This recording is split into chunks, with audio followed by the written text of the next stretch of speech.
Sovet dövründə bütün insanlar dindar idi, mənim müşahidəmə görə. Çünki hamısının içində bir Allah var idi. Allah deyən, yəni Quranın dediklərini hamısına əməl edirdilər, 90%. Yalan danışmırdılar, qonşu haqqına girmirdilər. Danışan cahilliyi sosial şəbəkələrdə gördüm. Yəni dili olan cahilliyi o hər formatda. Biz düşünürdük də cahil necə ola bilər. Amma indi cahil danışır. Bilirsiniz, Hədə öyrədir. Hər bir insanın qəlbində, içində Allah xofu mütləq olmalıdır. Çünki Allahdan qorxmayan insan qorxulu insandır. Şöhrət hardasa insanın böyüklüyünü müəyyən edir. Amma o zaman şöhrət yox idi. O zaman insanın böyüklüyünü ifadə edən həqiqət idi və onun gücü də tarixə təsir etmək idi. Natiqliyin kökündə bir mənalı olaraq təmas durur və o təmas mütləq anlaşılan dildə, yəni ora yığılmış kütlənin anlaşıldığı dildə olmalıdır. Natiqin ilk növbədə mənə görə ustalığı danışdığı kütləni tanımasıdır. Gələcəyə gedirik, müasirlik falan, keçmişdə götürəcəyimiz nemətlərimiz var. Yox, Bunu da tarixini- reklam eləmirik axı kimsə. Əlbəttə. O bizə nə qədər lazımdır? Gələcəyə gedək, gələcək süni zəkanı, texnologiyaları öyrənin. Amma siz kimsiz?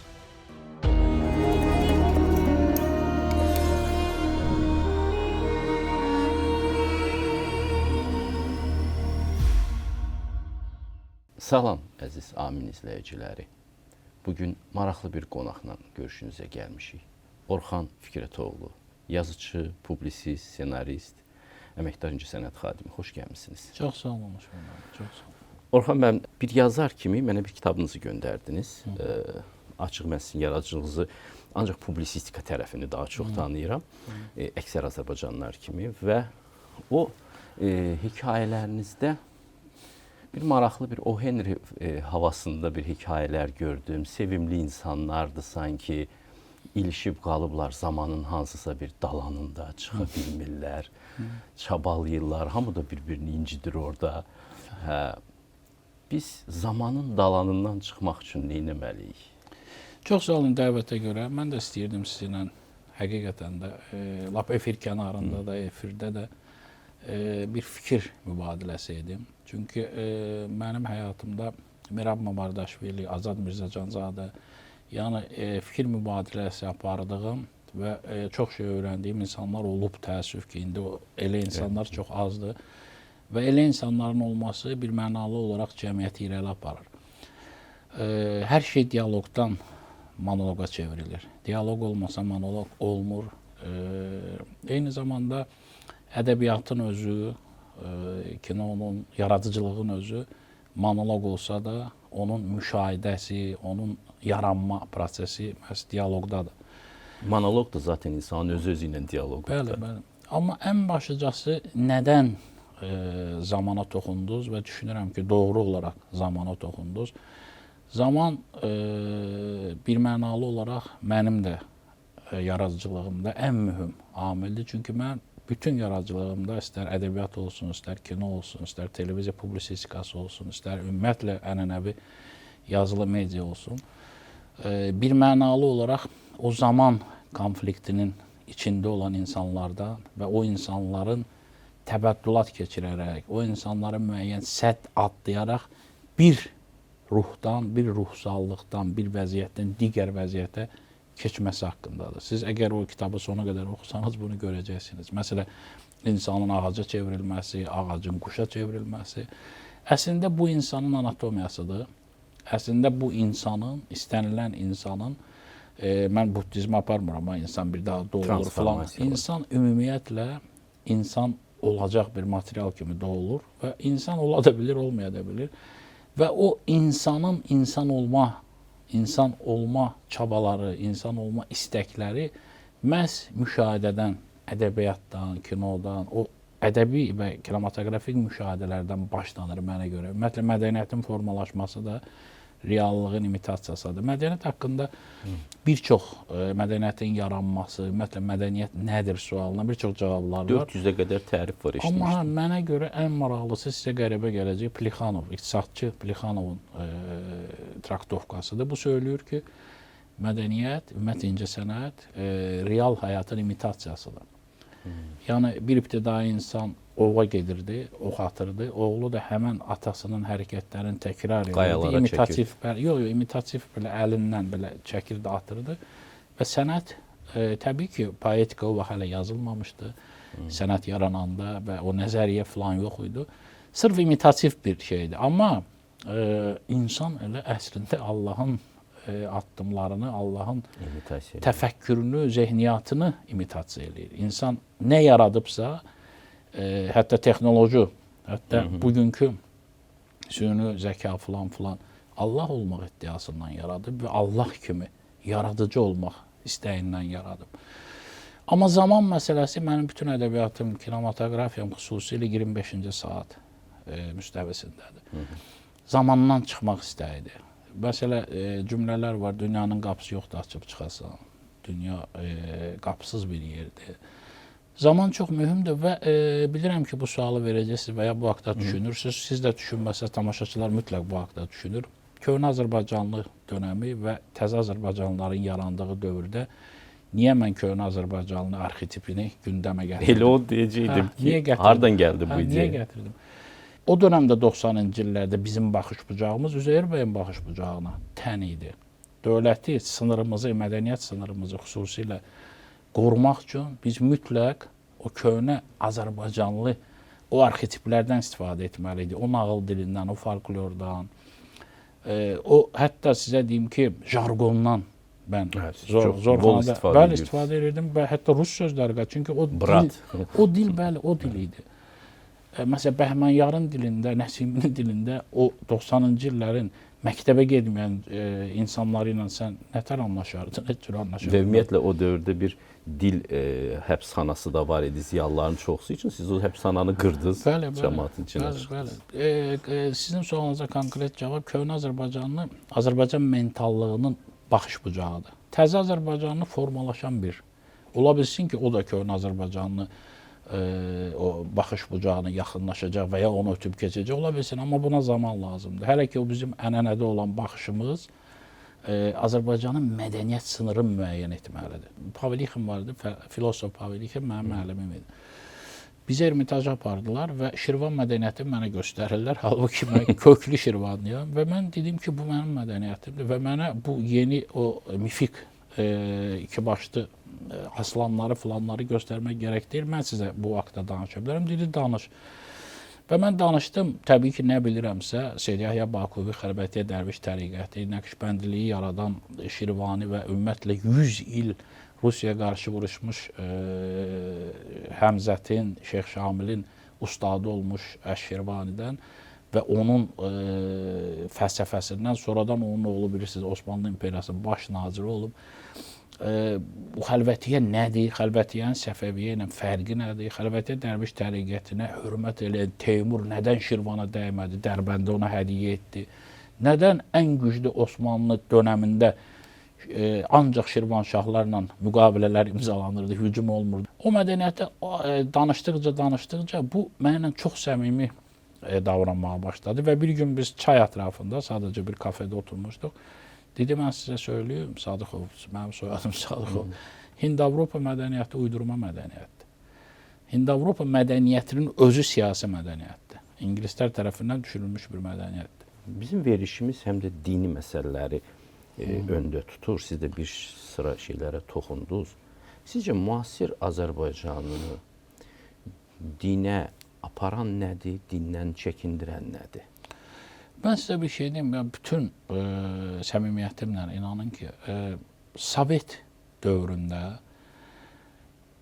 bütün insanlar dindar idi, mənim müşahidəmə görə. Çünki hamısının içində bir Allah var idi. O Allah onlara təlimlə keçirilən Allah deyildi. O Allah... Məktəbdə keçilmir. Bəli, onlara danışılan, ənənəsində qanı ilə keçmiş, ənənə təcrübəsi ilə əldə edilmiş, tanıdıqları bir Allah idi. Allah deyən, yəni Quranın dediklərini hamısına əməl edirdilər. 90%. Yalan danışmırdılar, qonşu haqqına girmirdilər, böyük-kiçik məsələləri, adət, ənənə filan. Sonra ki, bu 90-cı illər SSR dağıldı, birmənalı olaraq bizə müxtəlif ölkələrdən müxtəlif dini baxışlar transfer oldu. Təbii ki, bunun arxasında daha çox siyasət dururdu. Bunun arxasında birmənalı olaraq Azərbaycan ərazisinin, bunun neftinin, var dövlətinin mənimsənilməsi məsələsi. Bir də mənəvi qəsbçilikdir də bu. Birmənalı Missionerlik, mənəvi qəsbçilik. Birmənalı olaraq. Və burada kim allandısa allandı. Kim inandırıldısa inandırıldı. Amma millətin o saf kodu, genetik kodu yenə də birmənalı olaraq ənənəsinə, təcrübədən əldə etdiyi ənənəsinə bağlıdır. Azərbaycanlının mayası, nə qədər sən onu təhsilsiz, cahil etsən də, Həzrət Əlinin bir gözəl sözü var. Deyir, mən bu cahilliyin arxasında bir böyük ağlı görürəm. Bugünkü sosial şəbəkələrin, o xatırlayırsınız da, diktatura proletariata belə bir söz var idi. Mən onu SSR vaxtı görmədim. Proletariatın heç bir diktaturası yoxdur. Amma indi var. Və 37-ci ildə bəlkə olmuşdu ona qədər. Amma indi var. Və mən danışan cahilliyi sosial şəbəkələrdə gördüm. Yəni dili olan cahilliyi o hər formatda. Biz düşünürdük də cahil necə ola bilər. Amma indi cahil danışır. Bilirsiniz, Hədə öyrədir. Öyrədir, bəli. Və sənə tən olur, filosofluq edir. Sənin yazdığın ciddi bir ədəbi əsəri tənqid eləyir. Və öz aləmində elə dəlillər gətirir ki, bu nəzəriyyə var, bu ədəbiyyat şey deyil ki. Məclis Orxan, mən bir şey deyim. Bizim müəllim yoldaşlarımızın əksəriyyəti sosial şəbəkələrə girməyə ondan qorxurlar ki, düşəcəklər onların ağzına. Və çıxa bilməyəcəklər. Çox mühüm şeylərdir bunlar əslində. Bunlar idarə olunur. Sosial şəbəkələrin, ümumiyyətlə medianın idarə olunması birmənalı olaraq təhlükəsizlik məsələsidir. Evet. Siz məndən yaxşı bilirsiniz. Amma bu gerçəklikdə təhsilin, mədəniyyətin təşkilatlanması, birmənalı olaraq medianın təşkilatlanması Azərbaycan dövlətinin apardığı hərbi yox, informativ, mədəni savaşının bir hissəsidir. Təhsilin gücləndirilməsi bugün Azərbaycanda savaşdır. Biz sosial şəbəkəni əgər milli yaddaşla, milli maraqlar çərçivəsində təşkilatlandıra bilməsək, biz milli yaddaşımızı süni zəkaya yükləyə bilməsək, biz texnoqul olacağıq. Biz bu yeni texnologiyanın sadəcə qulları olacağıq. Məsələn, istifadə edəcəyik. Məsələn, Azərbaycanın, mən Silikonov Dalinada olmuşam da, siz yağın olmuşsunuz. Yox. Orada Azərbaycanlılar çoxdur, kifayət qədərdir. Yüksək maaş alan Azərbaycanlılar. Onlar Azərbaycana dəvət olunmalıdır fikrimcə. Onlar burada yeni texnologiyaları Azərbaycan gerçəkliyinə, dövlət maraqlarına, milli yaddaşımıza adaptə etməlidirlər. Süni zəka o demək deyil ki, məsələn, süni zəka dilə musiqi yazır. Onun hissi, duyğusu yoxdur. Bu qorxulu bir şey deyil, süni zəka. Onun duyğusu yoxdur, o nə musiqi yazacaq? Mənim çox üzr istəyirəm. Bizdə Cavanşir Quliyev gəlmişdi verilişimizə. O dedi ki, süni intellekt barəsində dedi ki, mən baxdım, bir Turanın himnini yazmışdılar, süni intellektə yazdırmışlar. Yetərli qədər də keyfiyyətli musiqi idi. Bəli, Cavanşir mənim böyük hörmətim var, amma mən düşünmürəm. Nəyə görə düşünmürəm? Çünki süni zəka insan proqramlaşdırır da süni zəkanı. Və müxtəlif variasiyalardan, müxtəlif nəzəriyyələrdən. İmitasiyadır. Bəli. Bu Turan marşını yazan insan, tutaq ki, Turan, lap olsun, bilmirəm, idman marşını yazan insan idmançı olmalıdır, ən azı. Və ya idmanı hiss etməlidir, ən azı yox. Peşəkar bəstəkarın yazdığı o əsas duyğudur. Notlar 8-ci not yoxdur, 7 notdur da. Amma duyğu məsələsi, hissiyat məsələsi. Məsələn, mən qoyun istənilən filmi, mən deyim sizə bunu süni zəka eləyib ya yox. Kolorundan, ritmindən. Hələlik bilirsiniz də, 6 ay sonra nə qədər inkişaf edəcək amma bilmirsiniz. məncə daha da tənəzzülə gedir. Məsələn, mənim 70-ci illərdə kibernetika haqqında bir kitab var idi. Mən məktəbli idim, oxuyurdum. Orada hələ mübahisə gedirdi ki, nə zamansa bunlar şahmatda insanı udacaqlarmı, nə zamansa bunlar yaradıcı işlər qoya biləcəklərmi? Yəni, bugün o kitabı yazan, bugünkü dizayn işlərini görələr, məsələn, bugünkü melodiya işlərini görələr, film çəkimi, kastinqi ilə ölmüş aktyorları məsəl üçün oynada bilirlər. Bir il sonra nə olacaq? Amma mənə görə bu sənət deyil. Ola bilsin ki, bir belə texnoloji intibaht, amma sənət deyil. Amma dediyim odur ki, biz bunun sahiblənməliyik. Amma başqa məsələyə toxunum. Daha qorxulu məsələdir. Məsələn, tutaq ki, süni zəka elə bir sürətlə irəliləyir ki, insan özünü, tutaq ki, biz burada oturmuşuq, mən özümü klon olaraq Dubayda yarada biləcəm. Məsələ şeydə, İranda, nə bilim, İsveçdə bir Orxan yarada biləcəm. Amma Virtual klon. bəli. Amma onun təfəkkürü, düşüncəsi də eyni mən olacam. Amma onun geri qayıtma mexanizmi hələ ki yoxdur. O da həcalsa bəlkə 200 il olacaq. Bu artıq insanın əstəğfurullah, naşı Allah olmaq gerçəkliyidir, bilirsinizmi? Artıq insan Babil qalası əhvalatı. Bəli, insan yaradır və bunun cavabı var. Bizdən də daha yetişmiş texnologiyalar var idi. Deyəsən Taras Şevçenko, ya tibə paradil, ya tibə o virus. Mən səni yaratdım, mən də səni öldürəcəm. Bəli. Biz istədiyimiz zaman bu süni intellekti öldürə bilməyəcəyik. Nəyə xidmət edəcək, onu hələ yaradanlar tutmayıb. Düşünürəm, hələ hiss etməyib. Yəni, yaranıb, amma onu silah kimi istifadə etmək, onu ekspansiv nəzəriyyələrə xidmət elətdirmək məncə düzgün deyil. O elmi nailiyyətdir, bilmənalı. Mən sevinirəm ki, belə bir şey, təbii ki, mənim gözümün qabağında belə bir şey yaranıb. Amma o niyyət məsələsi də məşhur məsələ var. Deyir, bu alim olmaqda alimdir, amma əxlaqı yoxdur. Bunun niyyəti nədir, bəlli deyil. Hərdən mən elə gəlir ki, cini şüşədən çıxarmışıq, indi təzdən o şüşəyə sala bilməyəcəyik. Bəli. Belə bir qorxu da var. Qorxuludur. Siz bayaq danışanda Babakuhi Bakuvinin adını çəkdiniz və dediniz ki, məsələn, insanın o dövrdə dövlətə, dünyaya təsiri oldu. Çünki bu adam inzivaya çəkilib həqiqətə çatdı. Bəli. Və indiki insana yanaşma ilə müqayisə elədim. İndi insan mediatik insandır da. İstənilən peşədə olursa olsun, o mütləq bir mediatik olmalıdır, özünün sosial şəbəkələri falan. Şöhrət hardasa insanın böyüklüyünü müəyyən edir. Amma o zaman şöhrət yox idi. O zaman insanın böyüklüyünü ifadə edən həqiqət idi və onun gücü də tarixə təsir etmək idi. Elədir, bəli. Doğrudan biz bu şeyi itirmişik, meyarları. İtirmişik. Deyim sizə niyə? Bax, sizin söylədiyiniz birmənalı olaraq bu və ya digər formada Bakuvinin dövründə də var idi. Bakuvinin əslində işrakilik, hətta qara magiya falan hamısı Bakuvidən çıxır. Suhraverdidən başlayır, gəlir o yolu keçir. Bakuvinin gücü elə xəlvətə çəkilməsi idi. Məsələn, Səfəvilər qılıncla İslamı yayırdısa, Bakuvi xəlvətdə. Bakuvinin ən məşhur tezisi mənim sevdiyim odur ki, deyir, mən xəlvətə ona görə çəkilmirəm ki, dünyanın şərindən qurtulum. Mən ona görə xəlvətə çəkilirəm ki, dünya mənim şərimdən qurtulsun. İnsan öz naqisliyini hamıdan yaxşı bilir və o naqisliyi gizlətmək üçün xəlvətə çəkilir. Bu, Bakuvinin yəni, kiçik bir tezisidir. Bir mənalı olaraq onun böyük 9-a yaxın sufi, ümumiyyətlə, sufi təriqətlərini akademikləşdirmiş ilk, belə demək mümkündürsə, mütəfəkkirdir. Alim deyə bilmirəm, çünki yer adamı deyil. Demək olar da. Bəli. Elmi var böyük. Amma məsələ nədədir də? Məsələ Bakuviyə görə və mənə görə də bir mənalı olaraq Rəşidi xəlifələrindən sonra Muaviyyənin təsiri, İslamı bir mənalı olaraq səltənətə çevrildiyi dönəmdə Allah Peyğəmbər və ümumiyyətlə Həzrət Əli bir mənalı olaraq sufilərin qəlbinə köçdü.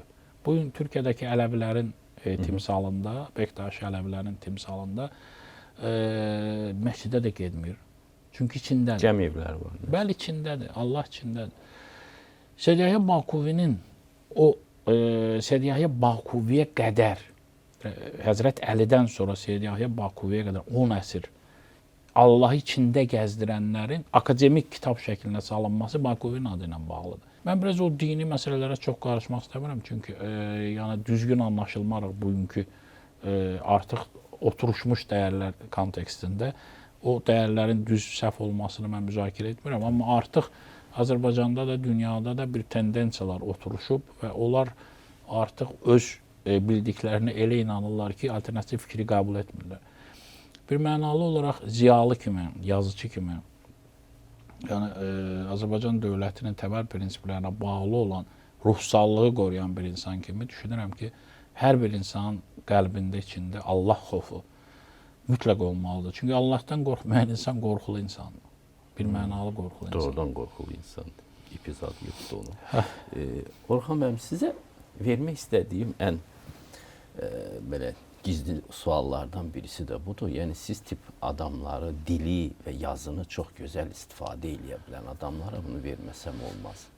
Yaxşı nitqdə nə olmalıdır? Nədir yaxşı nitqin sirri? Çox Bir sağ ol. sirr açasınız. Açım bu sırrı. Bir mənalı olaraq akademik dili bilib, amma onu şifahi, yəni hətta dialekt vasitəsilə insanlara çatdırmaq. Natiqliyin kökündə bir mənalı olaraq təmas durur və o təmas mütləq anlaşılan dildə, yəni ora yığılmış kütlənin anlaşıldığı dildə olmalıdır. Natiqin ilk növbədə mənə görə ustalığı danışdığı kütləni tanımasıdır. O əgər alim dairəsində təbii ki, jargonla danışarsa anlaşılmaz. Amma kütləyə alim kimi danışsa heç anlaşılmaz. Yəni kütlənin dili var və o kütlənin dili təəssüf ki, intellektual dil deyil, loru dildir. Və o böyük spesifikdir də, coğrafiyadan coğrafiyaya spesifik. Bəli, bəli. Amma onları o loru dildə, o böyük həqiqətləri təsbeh kimi çevirə anlatmaq, artıq o zehniyyata oturtmaq və onların paradigmasını uyğunlaşdırmaq məncə təcrübə illərlə əldə olunan məsələdir. Amma natiqlik düşünürəm ki, bugün bir mənalı olaraq bugünkü təşkilatlanmada, yeni təşkilatlanmada, məsələn, mədəniyyətin təşkilatlanması, səhiyyənin yenidən təşkilatlanması, təhsilin xüsusilə təşkilatlanması zəminində çox mühümdür. Təhsillə bağlı, media ilə bağlı biraz danışdıq. Təhsillə bağlı düşünürəm ki, Avropadan götürdüyümüz müəyyən təhsil sistemləri Azərbaycana adapte olunmadı. Oluna bilmir. Bir mənalı olaraq yeni tədris metodolojisi düşünülməlidir Azərbaycanda və məsələ ortaq türk tarixi, ortaq İslam tarixi dərslikləri təsdiq olunmalıdır və bu təhsil sistemində bir mənalı olaraq bu dərsliklərə üstünlük verilməlidir ki, Azərbaycan gerçəkliyinə adapte olunsun bu mexanizmlər. Ola bilsin ki, formal olaraq tutaq Bologna sistemindən tutaq o kredit məsələləri zadı artıq yəni istifadə olunur. Amma bugünkü təhsilin yetişdirdiyi insan o Azərbaycanın milli yaddaşına təəssüf ki, sahib deyil. Və bu çox mübahisəli məsələdir. Nədən? Çünki təhsil iki tirəlidir. Həm dövlət təhsili var, eyni zamanda repetitor institutu formalaşıb və nədənsə bu repetitor institutunu illərdir yəni bu ilə aradan qaldıra bilmirlər. Ya iqtisadi şərtlər nədəndir, nədir bilinmir. Amma bu ikili təhsil təəssüf ki, o bizim dövrümüzdə yetişən milli şüurlu Azərbaycanını yetişdirmir. Bəziləri üstünüm deyir ki, təhsil milli olmalıdırmı? Elm öyrədirsən, fizikadır, kimyadır falan. Bunun milli olması lazımdırmı? Bir mənalı olaraq nədən lazımdır? Çünki milli yaddaş üzərindən formalaşmayan, mən demirəm ki, fizika Azərbaycanca olmalıdır, yəni və yaxud riyaziyyat, rəqəmlər təbii ki, bütün dünyada universaldır. Qanunlar da və bu qanunlar da eyni. Amma milli təhsil dedikdə bir mənalı olaraq milli, bu biraz danışdıq, mədəniyyət sınırını aşmağa cəhd edən insanlar yetişdirilməlidir. Suriya, məsələn, bizim böyük tariximiz ərəb-fars dilindədir də, yox? Nədən bizim məsələn Azərbaycanda bu Milli Elmlər Akademiyasında və yaxud hər hansı bir tədris, hər hansı bir institut, universitetdə ərəb-fars dilinə, ingilis dilinə olan qədər maraq yoxdur. Nədən? Nədən biz ingilisləşirik ki, tariximiz qalıb orada, tutaq ki, Şirvanşahdan bu yana, demək olar ki, 16 əsr, 17 əsr tariximiz oradadır. Nizamini yenidən tərcümə eləmək lazımdır. Qalıbdırsa bir mənalı Nizami Səməd Vurğunun dili ilə danışır. Nizami ümumiyyətlə yəni forma olaraq da düzgün tərcümə olunmuyor. O qəzəldə yazıb qoşmada deyəsən tərcümə olunur. Füzuli bir mənalı, Xaqani, Nəsimi türkcə çoxdur şeylər, amma hər halda. Müşahidəm 720 Şirvani könyəli şair var. 720. Ağməsi Şirvani, filan Şirvani. Bunların heç biri tərcümə olunmuyor. Məndə bir kitab var, hazırlamışam onu. 101 Şirvan qadın şairəsi. 101. Olan heç biri tədris metodolojisində yoxdur. Bir də deyirlər ki, məsəl üçün biz gələcəyə gedirik, keçmişdə götürəcəyimiz nemətlərimiz var. Bunu da reklam eləmirik axı ki, məsələn, o bizə nə qədər lazımdır. Qədimliyi repressiya edirlər. Yox, gələcəyə gedək, gələcək süni zəkanı, texnologiyaları öyrənin. Amma siz kimsiz? Sizin fəqət biz erməni məsələdə indi müqayisə etmirəm. Hər hansı bir xalq tarixi mənimsəyir, ümumi İslam tarixindən bir adamı götürür. Bu sənin tarixindir. Sən bunu tərcümə edib və yaxud sən bunu yenidən adapte edib niyə öyrətmirsən ki uşaqlarına? Bir mənalı. Məsələn, bizim kinonu götür də, mənim sahəmdir. Bizim görsəl mədəniyyətimiz Sultan Məhəmməd Miniatür məktəbinə bağlıdır. Qacar məktəbinə bağlıdır. İri sifətlər, Qacar rəsm, xatırlayırsınız. Biz nədən Avropa və tutaq ki, daha çox Qollivud son zamanlar təsvir mədəniyyəti üzərindən yeni Azərbaycan kinosunu yaratmalıyıq ki? Nədən bugün İran kinosu adlandırılan, hamısı da etnik Azərbaycanlılardır, demək olar 80%, amma bizim kinodur. Bizim filmi, bizim o baxışı, vizual baxışı Paracanov, Gürcü ermənisi, Aşıq Qərib və digər filmlərdə istifadə etmişdi. Nədən? Mənim prodüser olduğum o Hilal Baydarovun filmi Boşluğa xütbə Venesiya Film A kateqoriyalı festivalda göstərildi. Füzulinin qəzəli filan. Yeganə rejissordur ki, o anlayıb ki, Azərbaycan kinosu poetik köklüdür. Pragmatik köklü o dramaturgiya Avropada, ümumiyyətlə də kinonun dramaturji gedişləri, inkişaf tempi filanı bizim hələ ki bugünkü mədəniyyətimizə biraz çarpazdır. Amma poetik kino, necə ki İran kinosu, Paracanovun kinosu və digər filmlər alınır. Nədən biz o təsvir mədəniyyətimizi, tutaq bugünkü Azərbaycan İncəsənət Universiteti və digər təhsil ocaqlarında bunun üzərində qurmayaq? O tədrisi kim verəcək? O ikinci məsələdir. O müəllimlər, o professorlar, onlar da yetişməlidir. Onun üçün də zaman lazımdır. Belə başa düşürəm ki, kimliyimiz uğrunda bir müharibəyə qalxmalıyıq. Bir mənalı, yoxsa çox ciddi və mədəniyyətin yenidən təşkilatlanması çox mühümdür. Biz tutaq ki, davranış mədəniyyətimiz, süfrə mədəniyyətimiz, dəfn mədəniyyətimiz, toy mədəniyyətimiz, bizim yaradıcılığımız etnik kimlik üzərindəndir. Ədəbiyyatımız, kinomuz, teatrımız bir mənalı etnik. Amma davranışlarımız mənə elə gəlir transfer olunmuş mədəniyyət üzərindəndir. Həm dəfn mədəniyyətimiz, həm dialoq, həm süfrə və digər mədəniyyətlər. Bunun yenidən təşkilatlanması, yenidən bir kateqoriya olaraq cəmiyyətə aşılanması təhsil üzərindəndir bir mənalı. Bu təhsil təkmilləşəndə mədəni dəyərləri nəzərə almalıdır. Bir mənalı olaraq Elmlər Akademiyasının qarşısında gör nə qədər sual var. Məsələn, keçmişimizi tutaq ki, biz bax bu dediyim coğrafiya, Suriya, İraq, İran coğrafiyasını araşdıran bir institut olmalıdır. Seyid Yahya Bakuvini araşdıran böyük bir institut olmalıdır. Seyid Yahya Bakuvi İçəri şəhərdə dəfn olunub.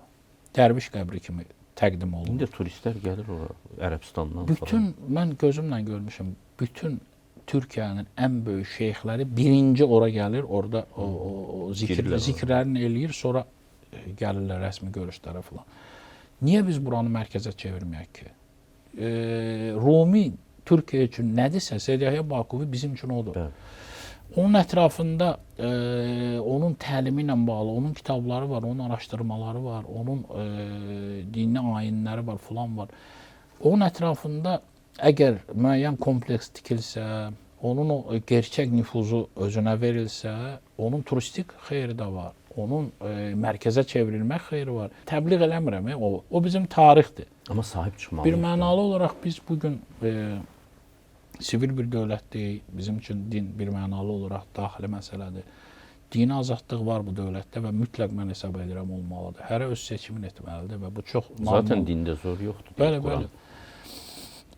Amma Bakuvi tariximizdir və şərəfli tariximizdir. Yəni bilirsinizmi, milli kimlik, milli yaddaş pafoslu sözlər deyil. Bu dövlətçiliyin təməlində duran sözlərdir. Nədən tutaq ki, Rusiya imperiyası qurulanda Kantemir, nə bilim, Qaramurza, Tatar, Knyaz İqor polku haqqında dastan bir mənalı olaraq bir türk döyüşçüsünün raportudur. Onu bir kök olaraq milli yaddaş kimi önə çəkib, Pushkinin özü birisi də Hannibal kimlərdəndir Pushkin. O kökü yaratdılar. Çünki dövlətin təməlində onun mədəniyyəti, onun milli kimliyi durur da. Məsələn, bizim atalar misalları. Siz də, mən əminəm ki, siz o prosesi keçmişsiniz. Deyir ki, istəmirəm heyvasına, narını, qoy desinlər Bağdasarın bağı var. Kitabda belə idi, əslində Bağdasar ola bilsin ki, yəni türk adıdır.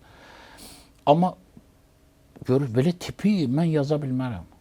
Mən yox, Faulkner də yaza bilmərəm. Amma bunu tapıb, elə adamlar var da, istəmirəm heyvasında, qoy desinlər bağım var da, belə o. Yadımda ki, populyar idi bir vaxtlar Atalar Sözləri kitabı təkrar nəşrlərlə çıxırdı. Çox dərin və bir misrada bütün dünyanı anlayacaq həqiqi. İgid ölər adı qalar, elçin ağlayan gözündən olar. Hansı düz deyil ki?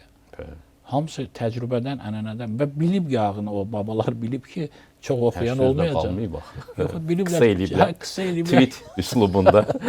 Hətta birində mən əlavə edeyim. Məsələn, Molla Nəsrəddinin lətifələri var. Mənə çox ciddi gəlir onlar. Çox ciddi. Fikirləşirəm bir gün oturub kitab yazıb bu barədə. Hər bir lətifənin arxasında duran hikmətlər haqqında. Molla Nəsrəddin, ümumiyyətlə bizim Zorxana o idi da. Zorxana İnaskazani ruslar deyir. Yəni, Eyham-ı Şirvan deyirlər. Açıq mətnlə deyil. Bizdə heç vaxt açıq mətnlə, bizdə məsələn o obraz var, təlxəy obrazı. O Avropadan gəlmədi, yəni təlxəy. Doğru söz danışan, təlxəy bizdə deyil. Bizdə ancaq belə epitetlər, ey böyük falan, yəni budur. Amma o İnaskazani, qızım sənə deyirəm, gəlinim eşit, yəni Eyham-ı Şirvan, belə eyham məsələləri var. Atalar misalları çox nadir cəhsinə deyim sizə əldə olunmuş bir mədəniyyətdir. Çox nə ərəblərdə var, nə fars, nə türklərdə, yəni Osmanlı qardaşlarımızda. Bu ancaq burdadır. Elə mən soruşacaqdım ki, bu sizin nəsrinizdə də var bir yumor hissi, zarafat. Bu sizi xilas edir, yoxsa bu yaradıcı bir fənddir sadəcə olaraq? Ya o əslində deyim sizə ki, atalar misallarımızdan gəlir. Həmən şey, o eyni ruhdur düşünürəm. Əslində sözü ağırmı dedin, əndazə məsələsi var da, yüngülmü dedim, bu seçim o qədər belə tül kimi nazik bir reallıqdadır. Məsələ, kino qanunları ilə də, məsələ bir insan gedir, yıxılır da, o yıxılır, o gülmək yaradır. Əslində tragediyadır da, o yıxılıb, bəli. O əgər yıxılanda ölsə, bu tragediyadır. Dursa, bu komediyadır. Amma yıxılmaq, o fiziki proses yıxılmaqdır. Və sənin təqdimatın da belədir. Sən yıxılmağı verirsən, amma yarım tonla həm tragediyanı, həm komediyanı düşünürəm, arif insana tragediya kimi, nadan insana komediya kimi təqdim edirsən. Və o kim nəyi götürdü? Ədəbiyyatın gücü odur da. Kim yaxın götürdü, ya uzaq götürdü. Uzaq götürdü, komediyadır, yaxın götürdü. Bəli, ədəbiyyatın gücü odur ki, sən oxucunu həm müəllif edirsən. Oxucu heç vaxt, heç bir əsəri... Passiv oxucu içmək lazımdır. Yox, hər bir oxucu oxuduğu əsəri bir mənalı olaraq özünkiləşdirir. Əgər oxucudursa da, təbii də bugünkü təhsil sisteminin yaratdıqlarını demirəm. Real, ciddi oxucu. Və ona görə də ədəbiyyat həmişə yaşarıdır. Ümumiyyətlə, kitab möcüzədir də, həmişə. Mən onu hiss etmişəm. Nədən? Öz əsərimi belə mən hər dəfə oxuyanda orada bir nəsə kəşf edirəm. Kitabı oxunduqca kitab açılır. Ona görə deyir, Quranı hər gün oxuyur. Təkrar. O çox mühümdür. Kitab möcüzədir. Kitab çünki insan dəyişəndə, axı kitab dəyişmir, insan dəyişir. Bir də kitabı təkrar oxuyanda kitab da səni oxumağa başlayır. Bəli. Dərinləşmə gedir. Kitab ümumiyyətlə insan dəyişəndir. Orxan müəllim, mən doymadım bu söhbətdən. Mən də. Amma zamanımız keçdi, saata baxıram. Çox təşəkkür edirəm sizə gəldiyiniz üçün və toxunduğunuz nöqtələr üçün. Çox sağ olun, çox sağ olun. İzləyicilərimizə isə gələn görüşlərə qədər deyirəm. Sağ olun.